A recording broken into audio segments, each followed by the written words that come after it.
Hey, it's Andrew Downs. I'm proud to support Three Beards Media, and I would love to work with you. If you need merchandise for your company, organization, band, softball team, whatever, I can help. From name brand apparel to promotional items, large orders or small, online stores, and more, I can help your brand stand out. AKC Marketing is local, based in Johnston, and we are an employee-owned business, so our costs are low and our turnaround times are fast. But most importantly, we give you personal service to make sure you get exactly what you're looking for. Email me at andrew@akcmarketing.com or find me on social media and let's make some cool stuff together. Now sit back and enjoy this Three Beards Media podcast.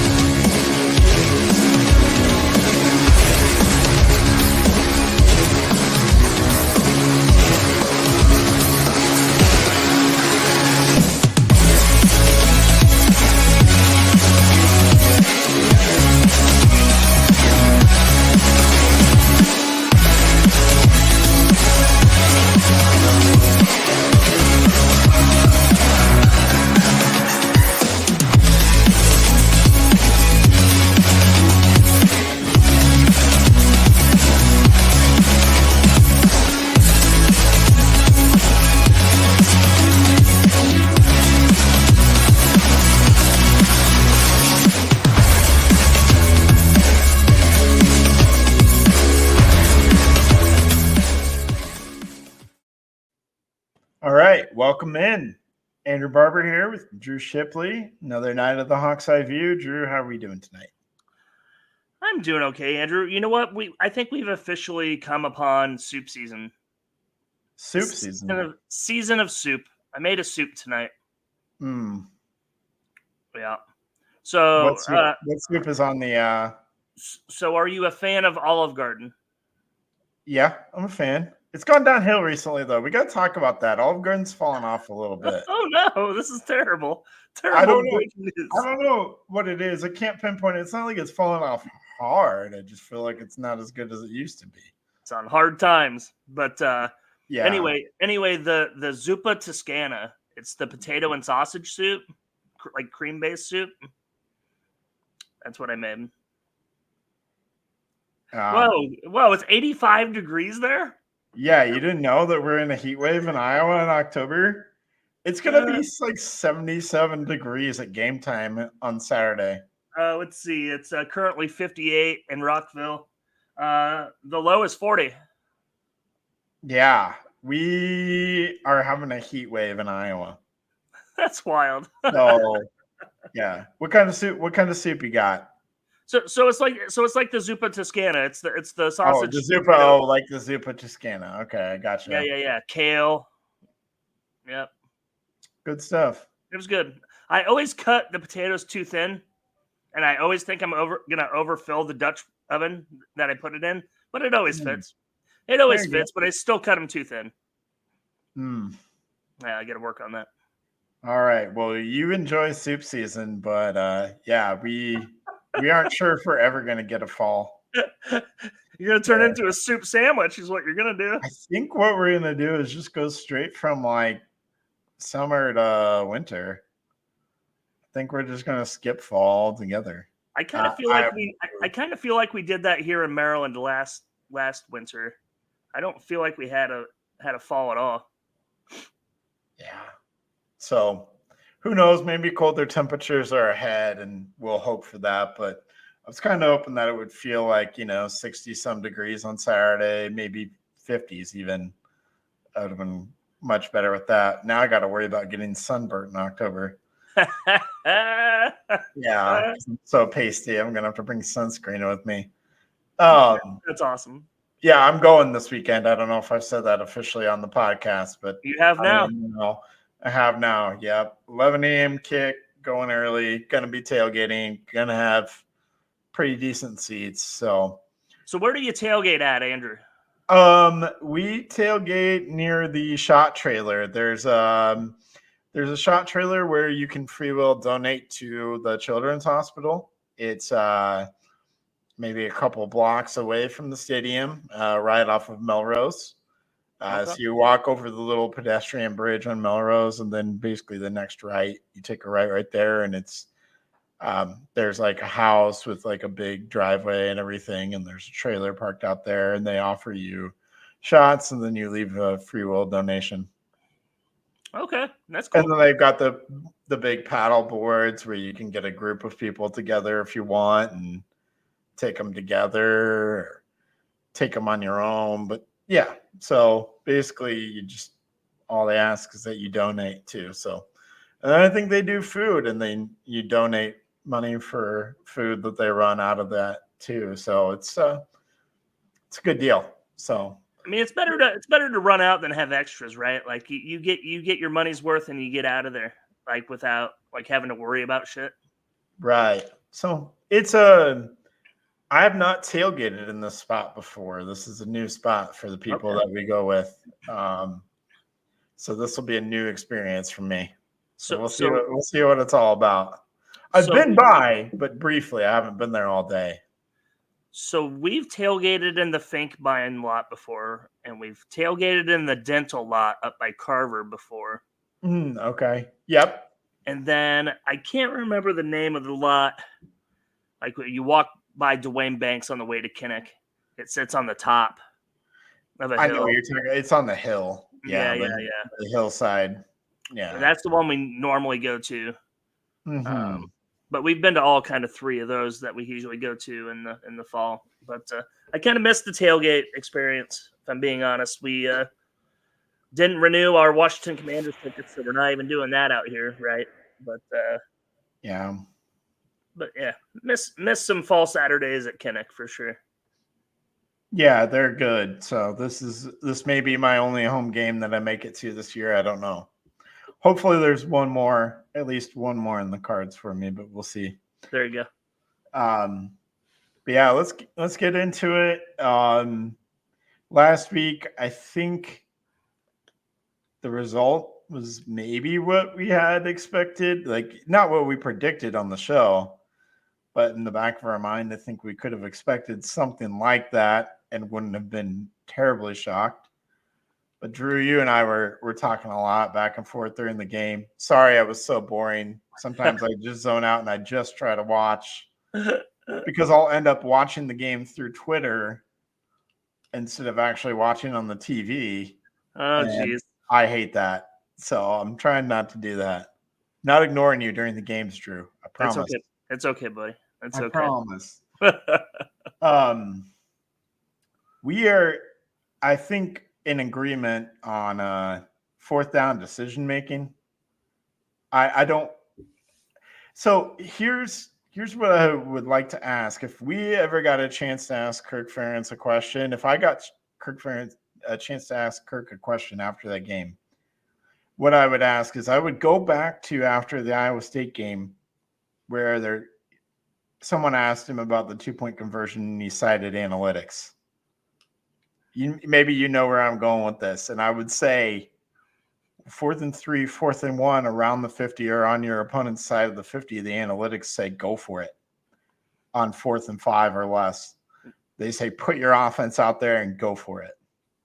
That's what the analytics say. So why are we following the analytics for a 2-point conversion that in retrospect didn't make a lot of sense, I guess, but the analytics say go for it, and that's your reasoning? Because I mean, you're not following the analytics to the T. So the 2-point conversion, right, is the worst thing that can happen. Well, I mean, technically, the worst thing that can happen is they return it for 2. Right. The worst thing that could happen, but you're not going to have a change in possession after the point after whatever it is, 1 point, 2 point, whatever. Not going to have a change of possession in that scenario. However, when it's 4th and 18 inches on the Ohio State 45, and you got to have a first down 7-0. Like, I mean,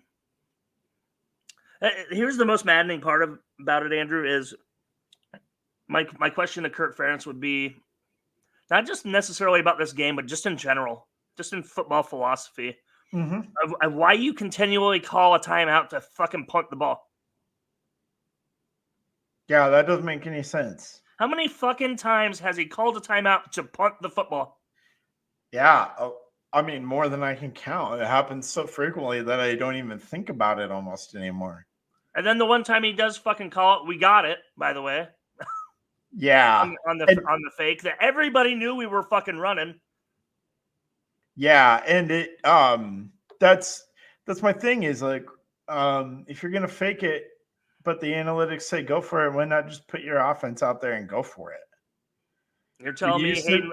You telling me Hayden Large can't get 18 inches? Yeah, well, I mean, we used to be able to just count on 4th and 1 on the quarterback sneak, 4th and 2 on a quarterback sneak. Oh, the Nate Stanley days for sure. The Nate Stanley days, the Tyler Linderbaum days too. Shit, I mean, even Spencer Petras could get a yard. Yeah. If you believe in Cade McNamara as much as he claims to believe in Cade McNamara, then you would put Cade McNamara out there and get a yard with Cade McNamara, or get 3 yards. So with bizarre. With Cade McNamara, if you really believe in him, like you say you do to all of us, and maybe you say you do behind the scenes, then you're gonna go for it in those. You're not playing to win the football game there. I mean, right? They were already to midfield 3 plays into that possession. It might have been 2. I can't remember. The thing is, Ohio State's gonna move the ball on you anyways. Yeah. And then in the second half, you saw how it unraveled with the turnovers and us giving them the ball. And you'll cite that as like what can happen when things go wrong. But that could have happened. That happened in situations where you weren't going for it on 4th down deep in your own territory. Right.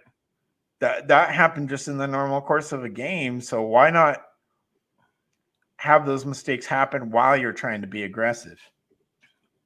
That's so,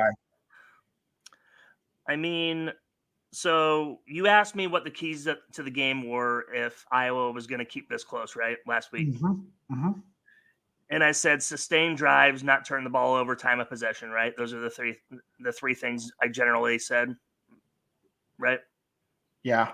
Out first down, 21-10. Yeah. Okay. -1 in the turnover battle. Which it seemed a lot worse than -1. Honestly. Because of when the turnovers happened and how it snowballed into Ohio State touchdowns. Well, yeah, it's because what they did after it, right? Because we got 2 of them that ended up being in plus territory where we fucking started and still didn't manage to kick a field. Well, no, I take that back. We kicked 1 field goal we missed.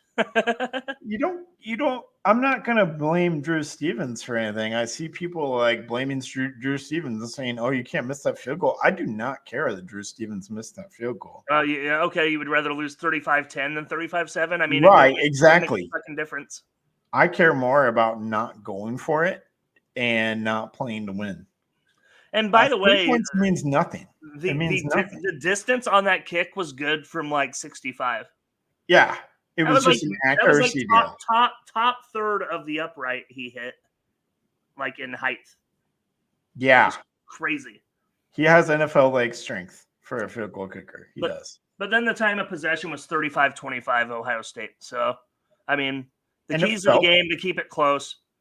They lost every single statistic that I thought was key to the game. So, I mean, I'm not trying to say I'm a genius here, but those writings on the wall there, 21-10 first downs, probably didn't win the football game. Lose the turnover battle. -1 in the turnover battle against the top 5 team, probably didn't win the game. Right. So, and it's not like I'm saying that if Iowa had gone for it in those 4th downs that they win the football game or anything like that. They maybe they don't even get the first downs in either of those scenarios, but at least we feel like they laid it all out on the line, Drew. That's the thing, is that we don't feel like they laid it all out there on the line. They didn't put all their cards on the table and just said, all right, we're going to do whatever we can to win. Whatever happens, happens. We've been okay with that. I've called a lot of names that Saturday, and I'm not going to repeat them. That's okay. You don't need to. But that was chicken shit. Right. I mean, plain and simple. Yeah. Didn't play to win the game, played to not be embarrassed. Well, guess what? It was still 35-7. And all the pundits, all the writers, all the radio hosts, all the podcast hosts are all being like, well, there is some, glass half full things to take away from this game. The offense did look better. Really? Did we look better? 110 yards passing? 115 or what is that? 116 yards rushing. Okay, that was okay. I mean, the most of the rushing yards were in the fourth quarter with Caleb Johnson. So and Sullivan 30-yard run. Yeah. So I mean, right. Those are kind of skewed. I don't know where they get off saying, yeah, the offense has made improvement since Brian Ferentz last year. I don't see how you can get off with that statistically speaking. We started 3 different drives in the Ohio State plus territory, and you came away with 0 points on those drives. Yeah. It's some of the same old problems that we saw. Their narrative doesn't make any sense to me that they say the offense does look better. It does not. It doesn't. Yeah, it looks. The only thing you can take away, if you're trying to go glass half full, is, well, Ohio State might be the best team in the country. They might have the best defense out there. Like that, for me, that's the glass half full is, well, you're probably not playing a team of Ohio State's caliber again this season. No, you're not. You're just not, because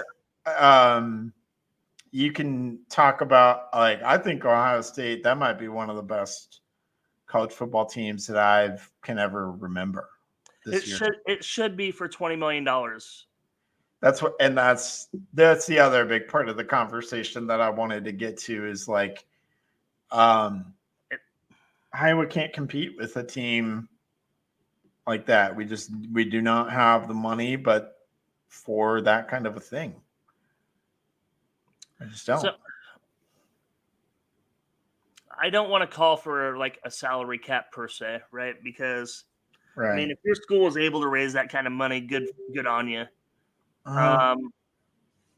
Maybe more like divisions based on what your fundraising amount comes to. Where your blue bloods and the first 24 teams or whatever that have a $10 million plus roster every fucking years in the same, I don't know. And isn't the big what to do meeting in Nashville today between the Big Ten and the SEC? We haven't heard anything about that.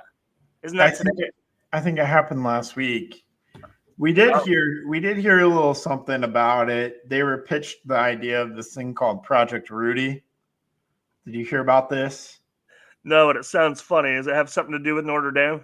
No, it has nothing to do with Notre Dame. It's a bunch of ex-Disney employees who have come up with this idea for like a 64 team college football league that basically just takes all the power conference teams, splits them into conferences, splits them into divisions within those conferences. It moves all these different teams around and kind of balances everything out. Basically just make and then, like, all those teams play each other in the non-conference and basically just take the group of 5 schools out of the equation is what it comes down to. It just puts the power conference schools into college football super league and then takes the like the American, the Mountain West, the MAC, and all those kinds of Sun Belt, all those kinds of conferences out of the equation. So if you're so threatened that they get a combined 1 fucking team in the playoff, get over yourself. It's not college football anymore. I said this to you in a chat Saturday as well. Let's quit calling this college football. There's nothing college about this. They ain't going to fucking school. They're getting fucking paid $20 million to play football. That's what they're doing. It's like an AAU setup. It's not football. It's something else. It's not college sports. It's something else entirely when you're talking about all that. It's absolutely sick. Yeah. And then, like, people have brought up, like, what there's just a lot we don't know. Like what makes someone eligible? Like it's clear that if you're bringing this up, it's not attached to the school. So then you don't need to be a student. So then what are the eligibility rules? Can a 29-year-old who didn't make the NFL show up and play in the Project Rudy League, for lack of a better word? I mean, Like, I don't see why not. I mean, look at our punters. Like, wasn't Tory Taylor like fucking 28? Yeah, but what I'm saying is will it be like a eligibility model like we have with the NCAA? Or will you be able to just play indefinitely? There's no graduation because you don't have to go to school. Way out, or this might as well be like the AFL or some shit. Yeah, I don't know. Again, we need to know a lot more about all the details and understand this better. But like you said, it doesn't sound like college sports anymore. There's nothing college about this. Yeah, so no, that is where we're at right now. You got anything else about the Ohio State game, really? No, and I'm not even mad about Ohio State. I mean, it's just the times we're living in. I just don't like them. Like how are teams of 3 million people, in your state supposed to compete with something like that? That's a national brand. I'm not going to as far as to say, well, it's not fair, because that's a sissy way out. Because we've beat these teams before when these players were still getting fucking paid when they weren't supposed to. Start with Maurice Claret, for that matter. Yeah. Reggie Bush. What the fuck? So now that the fact, now everybody can do it. It's fair. Well, whatever. Like I'm not crying. I'm not crying foul here, but it's not. There's got to be something to the playing field that is not being considered, I guess. The thing with it is though, like we beat Ohio State like we did in 2017, but it was a completely different era. And that's weird to say 7 years ago that it was a completely different era, but it was. 7 years ago, what was that? Was that Terry McLaurin? Yeah, JT Barrett, Terry McLaurin, and I can't remember who else. But like Ohio State would get a lot of 5 and 4 star recruits, but Brown. Okay, not going there right now. I'm going somewhere else with this. Sometimes those recruits would be misses, right? And they wouldn't. The transfer portal wasn't as big then as it is now. So Ohio State has filled in the gaps on their roster with the transfer portal prior to this season. Sure. So if you missed on recruits back in 2017, you didn't really have a way to remedy that in the offseason other than hoping that guys would improve. Or the next year's freshman class would improve your roster overall. Now you can get freshmen 5 and 4 stars if you're Ohio State, and then studs who have already proven it at this level who transferred in from the SEC or the Big 12 or other places to fill out your roster. So that is what's different, because you can already get the best of the established players who want to hit the transfer portal and take a chance at winning a national championship, as well as the high school kids who want to go to Ohio State. And it's the same at Alabama. It's the same at Georgia. All those kinds of teams, they can fill in their roster with whatever they like. So Iowa doesn't maybe have that luxury. We've filled in our roster decently in the transfer portal. I hate to think with where we would be without a guy like Nick Jackson or Jacob Gill or, Nick Jackson's kind of having a 6 year, Yeah, I mean, it's tough when you're in the shadow of a great linebacker like Jay Higgins. True. So True. like the standard for Iowa linebackers is very high. So I don't want to say Nick Jackson's having a meh. Maybe meh compared to the standard for Iowa linebackers, maybe, but I think he's having a pretty good year. So I guess my whole point is, like, it's just different. Maybe we'd catch an Ohio State team with some gaps in their roster. Well, now those gaps are far less, / maybe don't exist. Like, I mean, how many scholarships do football programs get? Like 85? Yeah, and then that's going out, but it's coming at the expense of the walk-on program. They're expanding the scholarship limit to like 115. Oh, Jesus Christ. I want to say, but you don't get the walk-on program like you did before. This shit should be completely the opposite. There should be no scholarship program if they're already getting fucking paid hundreds of thousands of dollars anyway. Because if you're making that money in scholarship, you're likely making just as much money, if not more, to pay for school. The top guys are making bank. The bottom guys, the fringe guys on the roster, 80, the 70 through, the 50 through 85 guys probably aren't making a lot of money, Drew. Not at a place like Iowa. Maybe at places like Alabama, Ohio State, who knows? But my point is are the players 70 through 85 playing? No. Then what the fuck are we talking about? Yeah. Why do they need to be on scholarship if they're not even fucking playing? Right. Well, I don't know. It's a complicated matter, really. So I'm just saying there's got to be a better proportion here to who you're giving money to and who you're not. There probably is, but I don't know. I don't know how we get there. I mean, I know NIL is a free enterprise. I get that, which is the unfortunate part of that. But scholarships need to be going down, not up. Well, I think what it comes down to is like revenue sharing, like the school's revenue sharing with the athletes. The conference's revenue sharing with the schools. But then again, that's not college. That's some sort of professional model for sports. It's employment, yeah. Yeah, it's at that point it's it's a professional league.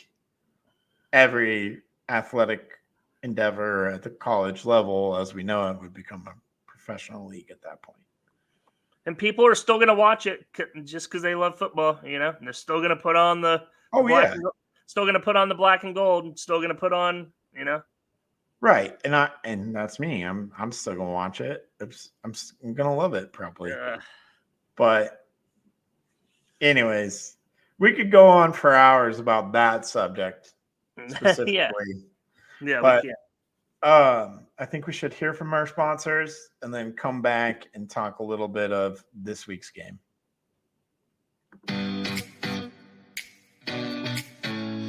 Making great tasting bourbon requires the perfect combination of ingredients, conditions, and time. The longer it rests, the better it tastes. Revelton Distillery's new single barrel bourbon is made from 80% corn, sourced 100% from Iowa farmers. And unlike mass-produced bourbons, each barrel of Revelton's single barrel bourbon is unique, proofed on when it tastes best. As they like to say, it'll be ready when it's ready. And to ensure the highest standards of quality and flavor, owners Rob and Christy Taylor oversee the production and bottling. Every single barrel. Iowa-born, Iowa-aged, Iowa-bottled. Try the new single barrel bourbon from Iowa's own Revelton Distillery. ReveltonDistillery.com.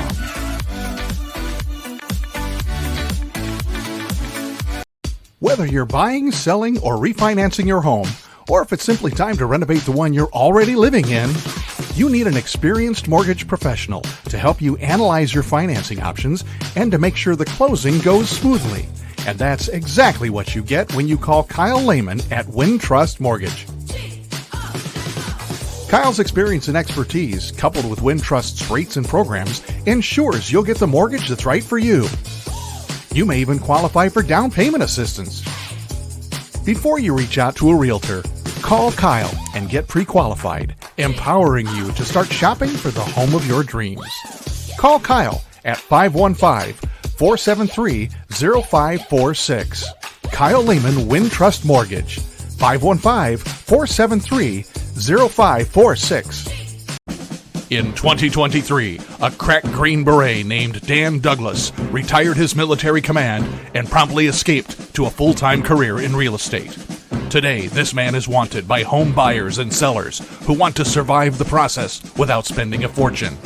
If you have a home to sell or want to buy one, maybe you can hire Dan Douglas at Green Beret Realty. You can find him at greenberetrealty.com. greenberetrealty.com. All right, we're back. So this week, game against Washington, who I will admit I was very down on this preseason. They look a little bit better than expected. They're not great per se, but they're more towards the middle of the road in the Big Ten than I expected them to be.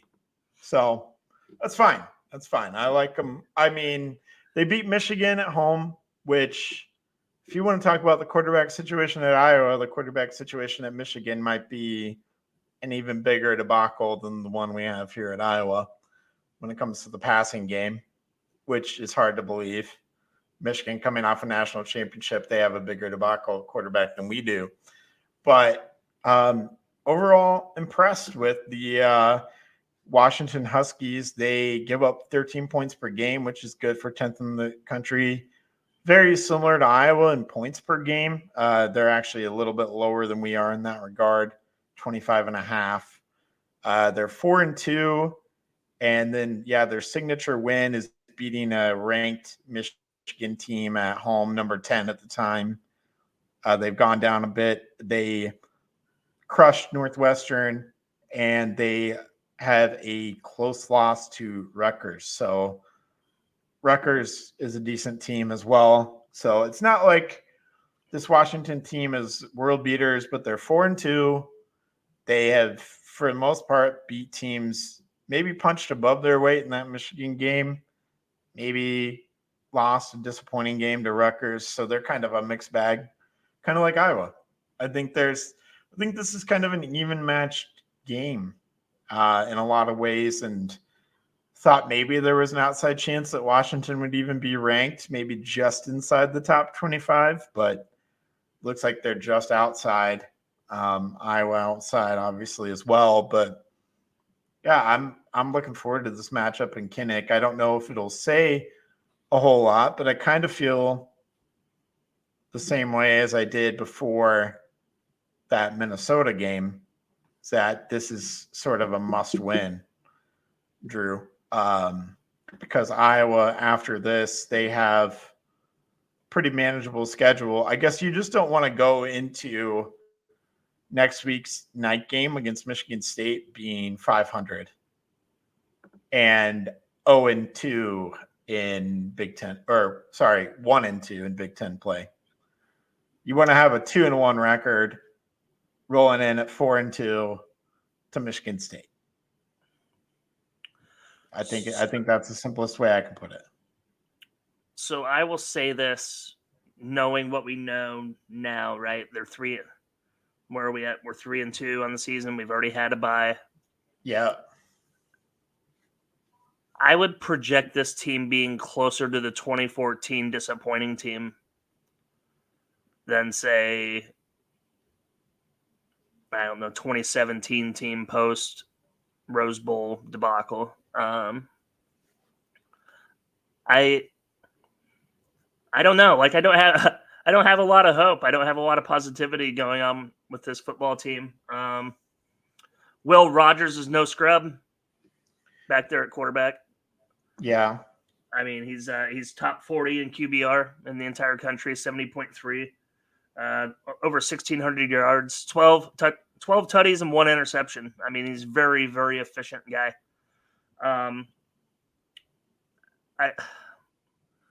I don't know. The thing that I like about this game is Washington's coming to Kinnick at 11 a.m. Right. It's the kick time that I think if we punch them in the throat in the morning when they're sleeping that they'll be defenseless. Yeah. For lack of a better, like, I don't know, connotation, I guess. Denzel Boston's their leading receiver. He's a freaking stud. 14.1 yards per freaking reception. 8 touchdowns on the year already. And he's only a sophomore, so I look forward to seeing who's going to match up on him. Might Jamar. be bite. You think they really go one-on-one, like straight up with their best? Because Jamari Harris was not on what's that guy's Ohio State Jeremiah. No, because Jeremiah. Yeah, that was nasty. Anyway, yeah, man. I think Washington's offense is good enough to make us have to score, and if they're a top 20 nationally defense thus far in a notoriously, in their history, poor defensive conference in the old Pac-12, like maybe they ride their defense like we do, like you said, like that's their, I mean, it's one of their strengths, but their offense is nothing to scoff at either. So I'm cautious going into this game. I don't even know if I'm going to pick them to win or pick Iowa to win at the end of this episode. I don't know. Everybody else is like a comfortable win, man. They'll bounce back. Kirk Ferentz's teams always get it when they gotta have it until you don't have it, Andrew. And like, I'm kind of into that. Like, what do we have? What we have is an ability to change the quarterback position to be more athletic, to keep the defenses honest. Well, we have the ability. We just aren't exercising it. Did I say ability? Yeah. We have the decision to not. Yeah, the indecision. Yeah. Okay. That's better wording. Okay. Yeah. To put the offense in a better position to win the football game. Right. And so that's you mentioned a lot of guys. The other guy I would throw in there is Jonah Coleman. I know that Jay Higgins had a lot of good things to say about Jonah Coleman. Maybe taking a page out of Kirk's book there by talking up the opponent. But it's so funny to me when players say things like that is Kirk talking through the players. Like it's crazy. It's because they've been around him for so long. Did Jay Higgins just call him by number? Yeah, number 15. He's a really good football player out there. Very explosive. Very. No, I think he called him Jonah Coleman. He said he was. He said him by name. Wow. Okay. Yeah, he said he was one of the better running backs in the Big Ten, and would probably get a lot more love if the Ohio State guys and Caleb Johnson didn't exist. So, yeah. So that's they're a balanced offense, I would say. I would say their numbers don't necessarily blow me away in any regard. And I think those numbers for Will Rogers are efficient, but maybe he hasn't faced a defense like a 2024 Iowa yet, because I think 2024 Iowa is probably the best defense that he will have played, and you're playing them in Kinnick. It's the Big Ten home opener, which is wild that we are almost in the middle of October and we haven't had the Big Ten home opener yet. When has that been the case?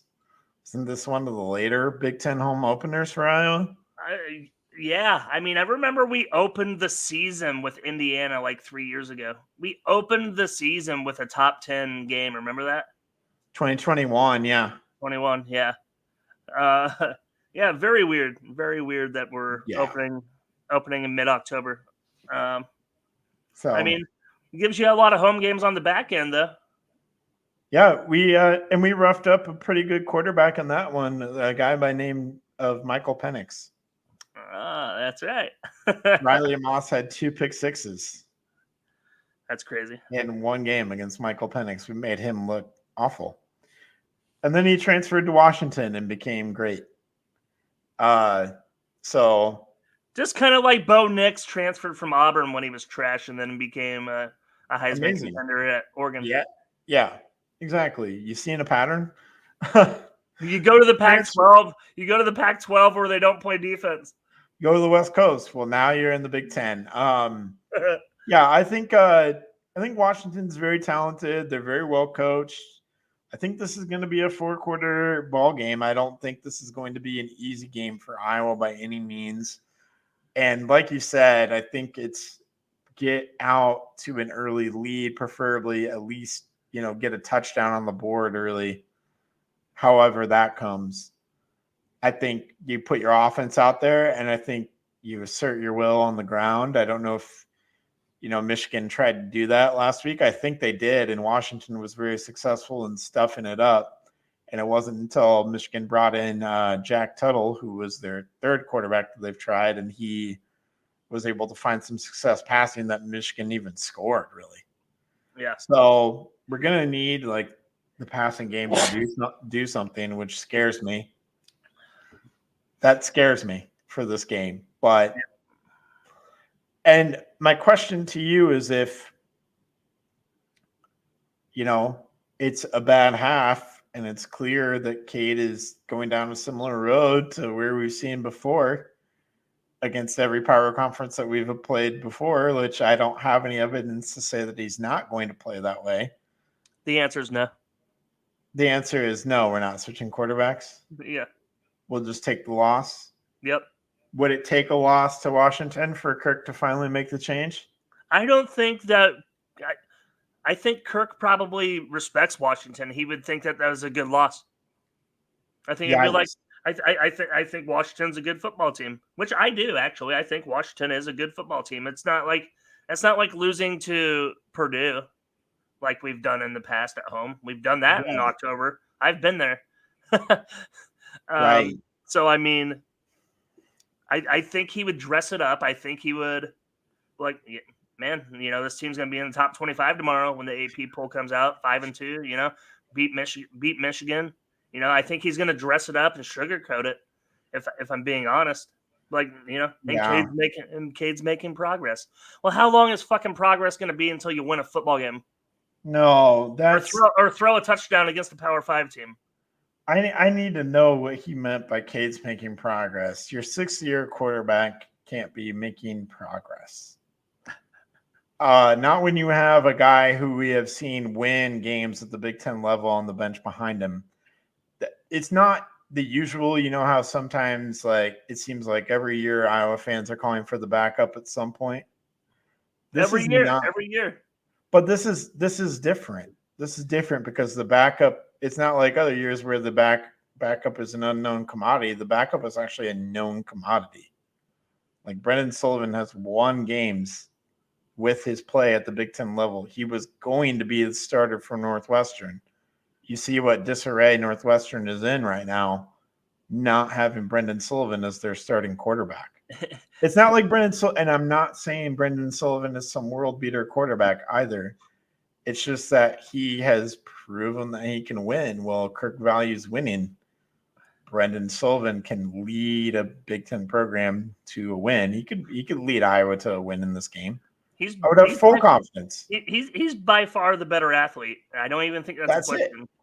And that's it. That's exactly it. Is that the Iowa passing offense is what it is. It's not going to be good this year. Why not introduce the threat of the quarterback run to make the rushing offense even better?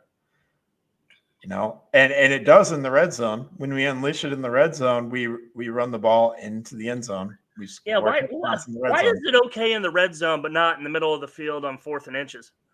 That's kind of what I'm saying. It's like we talked about those 4th down attempts. I would have said 4th and 1. You don't risk Cade getting hurt. You understand Cade's athletic limitations with the leg injuries that he's had. Why not put Brendan Sullivan out there and let him, quarterback sneak or run some other sort of play? If you have confidence in him to do it in the red zone when it counts the most, why not on 4th and 1? Why not in other situations? And then we saw him again. It was against backups. So you can't put a lot of stock into what we saw on the Brendan Sullivan touchdown drive. But he made a 30-yard run and then followed it up by making an on-schedule play, throwing it to Luke Lachey, went for 12 yards and a first down. That's what we want out of the Iowa offense. It's an offense that moves the chains. How much does the NIL? How much does Swarm pay Cade McNamara? I don't know the number off the top of my head. There's been a lot of numbers thrown out there. There's been some misinformation by Iowa State fans that just made it to Iowa fans that were thrown out as the official number. I don't think there is an official number, and there won't be because it's not a public entity. But right, know, I thought just the general consensus was $100,000, but that seems a little low, doesn't it? Yeah, that $100,000 is low. So I mean, I'm just saying. If I had to guess, how much? $250. I'm just saying at this point, isn't that money flushed? Like, I mean, your excuse to play him should no longer involve what NIL is committed to the kid. I don't think that's Kirk's reasoning. I don't think Kirk uses that as reasoning. I think it's more so he values the leadership qualities of Cade McNamara, and his teammates keep voting him captain. They vote on those captains like that come out every week. That's true. So, but it's like, to me, the way I understand it is Cade's a little bit more of a vocal leader.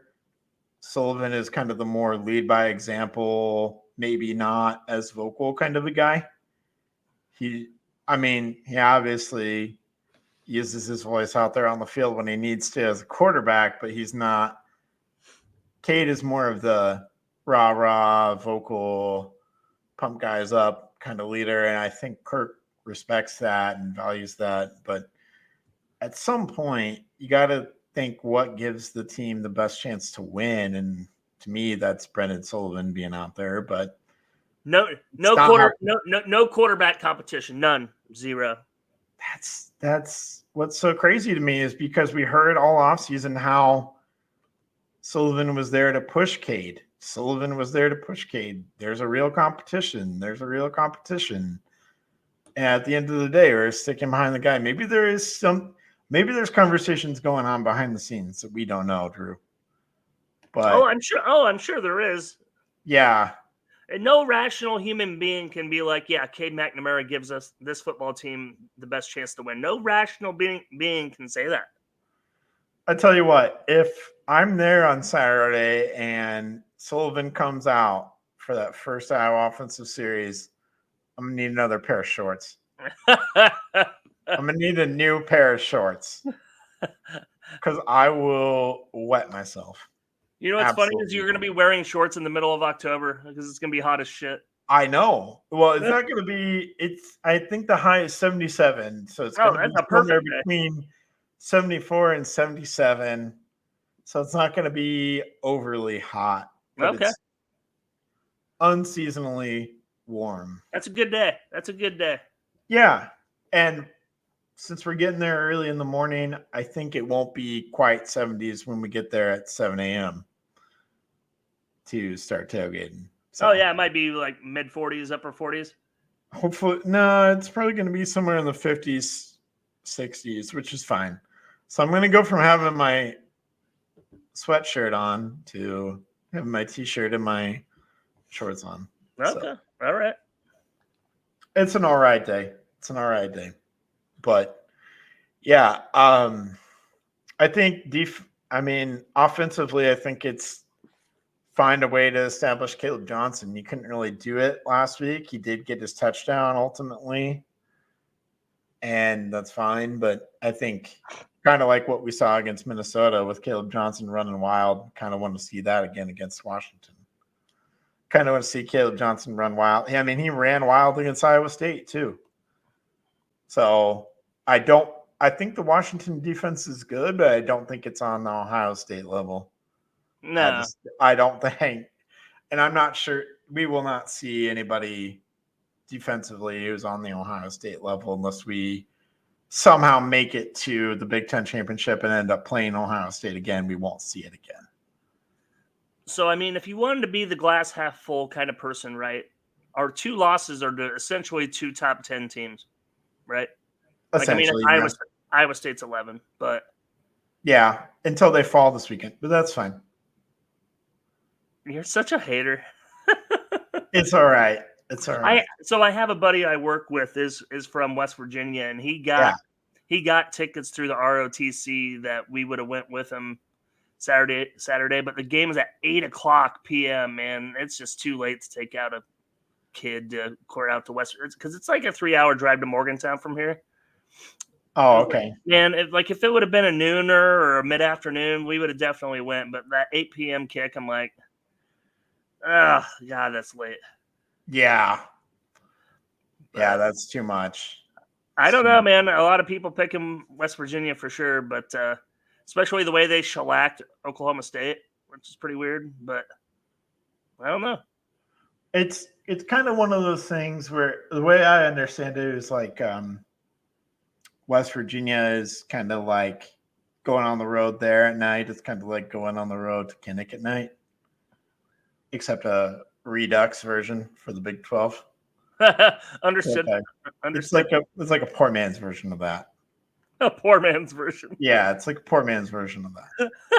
So, yeah, I hope I didn't offend anyone by saying that, but that's actually, I hope I did, but that's okay.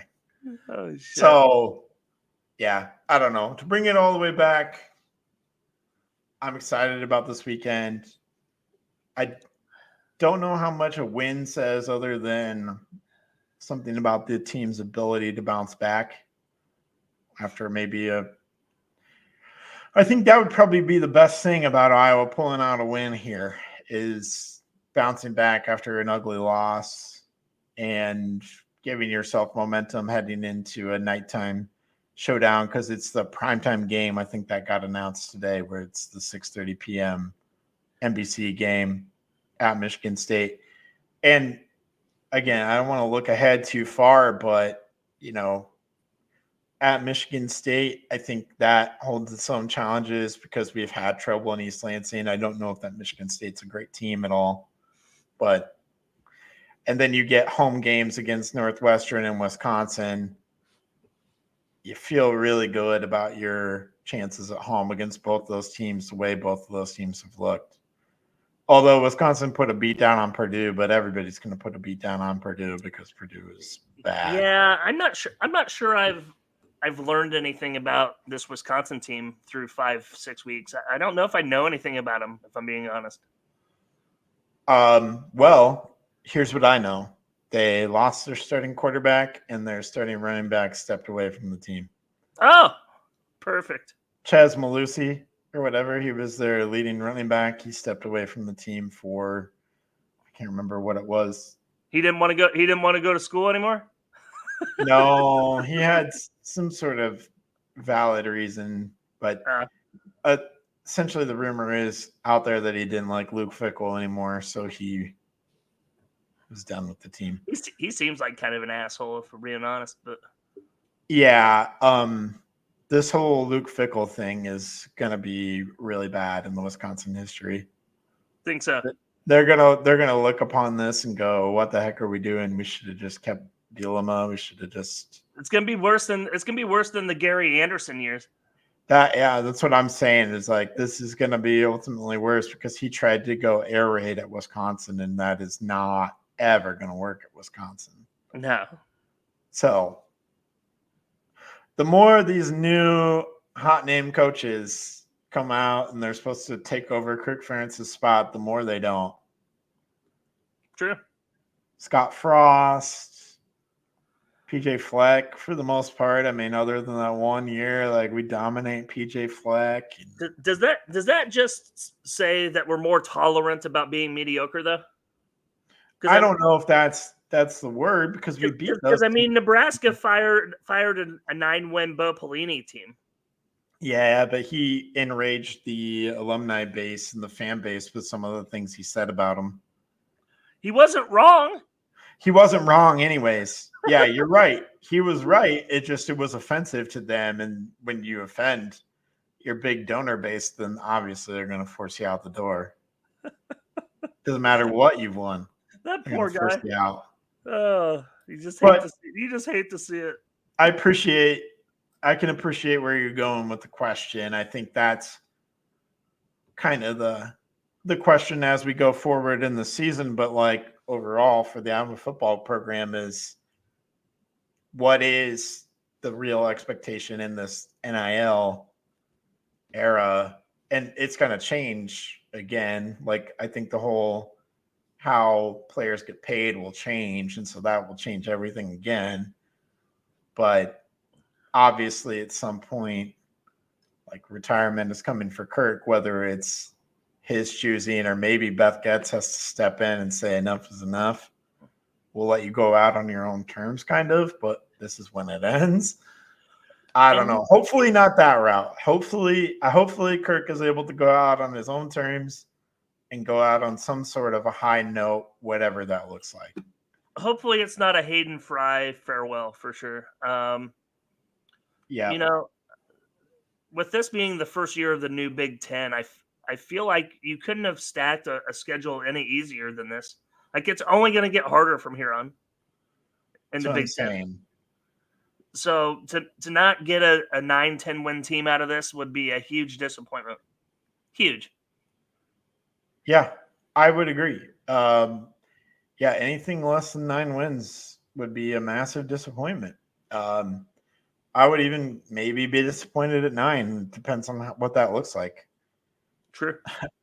Which is crazy, but it's the reality of the schedule. So I don't know. I think that's what this game against Washington, why I'm saying there's a lot of urgency here, is because if we don't beat Washington, I feel like that's a signal that, hey, we're not winning 9 games probably this year. Oh, there's no chance we're winning 9 games if we win. Yeah, I don't think we're going to suddenly go 6-0. No. Wisconsin would be in question. Nebraska would be in question for sure. Yeah, Michigan State, I think, would even be in question. So yeah, I don't want to go down that road. I would feel a lot more confident. So, all right, Drew, you got anything else Iowa Hawkeye related before we make our picks and get out of here? No, I'm ready for my pick, and I don't think that we're going to be on the same wavelength in this one. I don't think we are either. But you want to go first? Yeah, I'll go first. Okay. I'm going to go Iowa with a 1-point win, 17-16, because Washington goes for 2 in the win and they do not convert. Instead of forcing overtime with the extra point, Jay Higgins, big stop at the goal line. 17-16 Iowa. That's what I'm going with. So I'm fairly confident, other than like the game against Ohio State and the game against, the Big Ten championship against Michigan. I think those were the only 2 times I picked Iowa to lose. Are you picking Iowa to lose? I'm picking Iowa to lose. Oh, I've man. got a weird feeling, and it's going to be the death of me because I'm going to unfortunately witness it live. But there's something in me that just says Washington 23, Iowa 14. That's like a convincing road win. Yeah. And maybe we'll look back on this game and say, well, maybe that wasn't such a bad loss, but I won't try to spin it that way because that will feel like a terrible loss at the time, being 3-3. That's truly how it plays out. I don't know why I feel that way, but I think that Washington's balance on offense will put us into a situation where we have to throw to win the game. And that's fair. Not their balance on offense, their defense. I'm basing a lot of this on what they did against Michigan. Yeah. Michigan's got a good running game with Edwards and Mullins. I love the Michigan running game. I think it's not as good as Iowa's this year, which is strange to say. I think Iowa has a better running game, but Washington has proven they can shut down a good running game. So, and that's Iowa's bread and butter. That's the whole crux of the offensive improvement right there is the running game. Yeah. So if Caleb Johnson isn't going for 150 yards and multiple touchdowns, we're not winning this game. And he might, and we might still lose this game because I think Washington. Just like Iowa State. Yeah. And we might still lose this game. And maybe it's just a weird start to the first 6 games of the season going 3-3. I wouldn't be surprised. So I don't know. I have no idea why I'm feeling this way, but I am. You're feeling that way because you're gonna be there. You just have I don't know. Who knows? Maybe I'm the turning point of the Iowa football season. There you go. I see the first 300 passing yard day and 3 touchdowns through the air. No, I'm not anticipating that at all. There it is. Yeah. David Eichholt. Who knows? Who knows what I will see? But yeah, for now that's where I'm at. So okay, we'll see. Couple other quick things. We're still selling our t-shirts, Drew. If you're listening to this podcast, go to Three Beards Media, buy a Hawks Eye View t-shirt. Couple other future things that we've got going on tentatively in not next week, but in 2 weeks before the Northwestern week. I think we're gonna do our basketball preview and bring on a guest. We're gonna bring on Iowa Hoops Dave. I've asked him; he's tentatively agreed to come on the show and bless us with his basketball knowledge. Which I don't know if you follow Iowa Hoops Dave too closely, but that guy is actually a wealth of basketball knowledge. Like he can actually get in the weeds and talk about dribble handoffs, all this kind of stuff, like the actual plays, the actual in-depth like knowledge. I look forward to that. Yes. So that would be good to have him on for the basketball preview. And and then potentially live show. Potentially when you're here in Iowa for the potentially live show. Yeah, we don't know, location to be determined, but maybe we will be doing a live show. So if you're listening to this, we'll let you know when we figured out a location well in advance so that you can make plans to come hang out with us if you want to at a live recording of Hawks Eye View in November 7th. So November 7th, be on the lookout somewhere around the Des Moines metro. You will find a location to record live. Yes. So, anything else before we call it a night? I'm good, brother. I'm ready for Thursday night football. A little football on tonight. Oh, hey, one quick note. I know that you all should listen to Teddy and Justin. Why am I blanking on the Baldo Why? My gosh, it's the best name ever. I had a brain fart. You bank on them for all your knowledge. The Bozo Parlay, you and I talked about this offline. This is an awesome concept. If you have a group chat, if you have a fantasy football league with people that you talk to regularly, you should implement this because every week what it is everybody in the league or group chat or whatever makes a pick for all the weekend's games, anything, Thursday through Monday night. You just make a pick. You can keep it NFL, you can go other sports, you can do whatever you want. Just make a pick for the weekend. And you combine them all into one parlay. And then after the weekend is over, if the parlay didn't work out, you vote on who missed the worst, and that person is the bozo. And you put like $10 down on this because they end up being wild parlays. So you put down like $10 collectively. Say you got 10 people, everybody just contributes $1 to the parlay. every week, and then you just A 10-leg, $10 parlay is typically a 5-digit number somewhere. yeah, and then you split the money if you want to, or you like if you're running a fantasy football league, you throw a huge blowout party at the end of the year or something. There you go. I like it. So if you end up hitting one throughout the season, you just throw a huge party or something, or you split the money, do whatever you want with the money. So been doing it with a group chat of mine. We got it going for this weekend. We're already sweating on Thursday night. I hate it. What is it?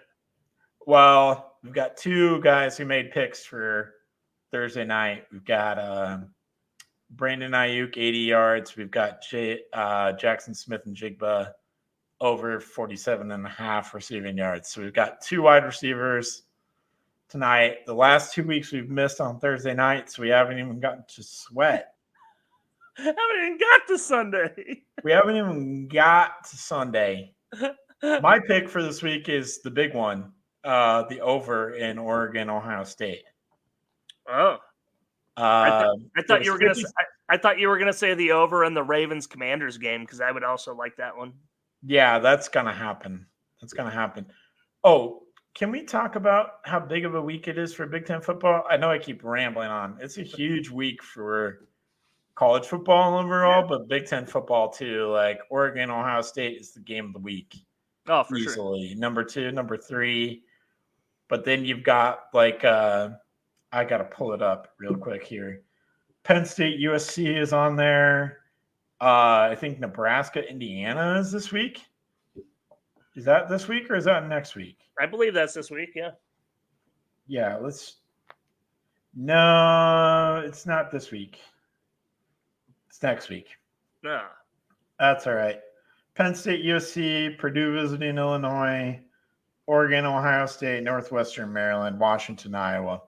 But in the top 25, you've got the Red River rivalry going on at 2:30 there. You've got Ole Miss, LSU, and then the big one. So, yeah, you've got a lot of interesting games in college football this week. So it should be a good Saturday. I'm going to the Maryland Renaissance Festival. So there you go. That's a great time. That's a good Saturday. It's supposed to be mid-70s here and sunny too. It'll be a perfect day for it. It'll be great. There you go.